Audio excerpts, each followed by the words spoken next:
Baş üstə ey mənim ağam, ey Əba Harun. İmam Hüseyin haqqında bir şey əzbər bilirsən? Bəli, sənə fəda olum, çox şeyləri əzbər bilirəm. Mənə bildiklərindən bəzisini danış. Ətrafa baxdı, görmədi piru cavanları, baxdı müxatəb etdi qum üstə yatanları. Yox, Əba Harun,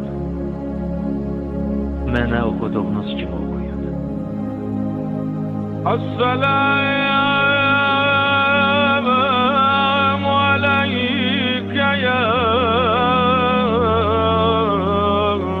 Eba Abdillah, ya gariben ve taben, ya aziz az-Zahra.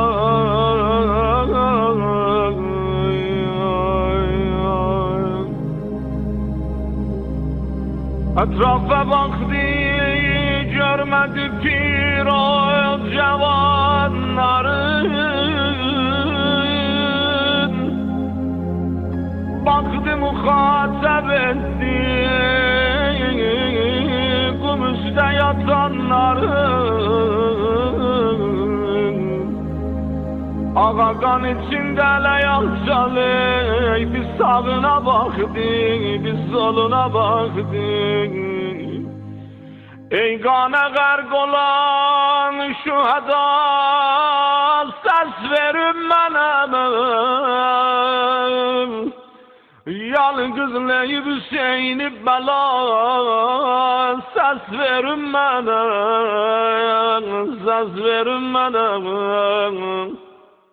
Siz ki ayalüze mənə xatir dediniz talaq, oldu eviz yolumda fena, ses verin mənə, ses verin mənə.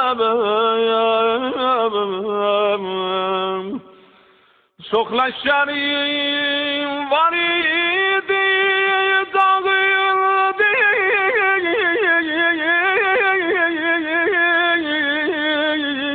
Geçen gece siz geçmediniz ey ehl-i vefa, ses verin bana. Ey Əba Harun, herkes Hüseyin'in hakkında bir şey deyip ağlıya ve 10 nəfəri ağlatsa, cennet olara var.